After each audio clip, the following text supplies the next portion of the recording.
రాయలసీమను కూటమి ప్రభుత్వం పట్టించుకోకపోగా తీరని అన్యాయం చేస్తోందని కడప జిల్లా చెమ్మలమడుగు వైసీపీ ఆఫీసులో ఎమ్మెల్సీ రామసుబ్బారెడ్డి అన్నారు.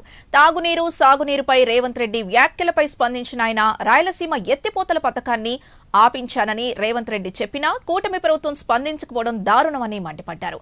సీఎంగా ఉండి నీటిని తేవాలి కానీ ఆపడానికి సహకరించడం ఏంటని రామసుబ్బారెడ్డి ప్రశ్నించారు. కూటమి నాయకుల ధన దాహానికి యువత, విద్యార్థులు బలవుతున్నారని తెలిపారు. మనం చూసాం, మంచినీటి కూడా తాగేదానికి ఇబ్బంది, కరువు పరిస్థితి. అలాంటి పరిస్థితులు చాలా దుర్భిక్షమైనటువంటి పరిస్థితులు. రైతాంగం కానీ తాగేదానికి కూడా నీళ్లు లేక చాలా ఇబ్బంది పడే మన ప్రాంతానికి తీరని అన్యాయం జరుగుతుంది దీనివల్ల. కాబట్టి దీన్ని పూర్తిగా ఖండిస్తా ఉన్నాం.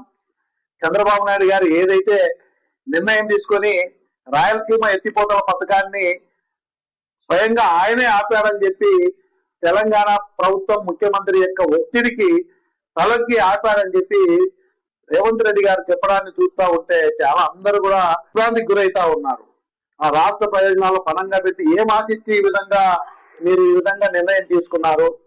రాష్ట్ర ప్రజలకు వెంటనే స్పందించి దీని మీద చంద్రబాబు నాయుడు గారు కానీ, కూటమి నాయకులు, ఎమ్మెల్యేలు కానీ, మంత్రులు కానీ స్పందించాలని కోరుతా ఉన్నా. దీన్ని ఎట్టి పరిస్థితులలో కూడా వైఎస్ఆర్ కాంగ్రెస్ పార్టీ తీవ్రంగా వ్యతిరేకిస్తా ఉంది ఈ నిర్ణయాన్ని. రాష్ట్ర ప్రయోజనాలను, కరువు ప్రాంతాల యొక్క ప్రయోజనాలను పణంగా పెట్టి తీరని కరువు ప్రాంతానికి తాగునీటికి, సాగునీటికి అన్యాయం జరిగే విధంగా చంద్రబాబు నాయుడు గారు తీసుకున్న నిర్ణయాన్ని పూర్తిగా వ్యతిరేకిస్తా ఉన్నాం.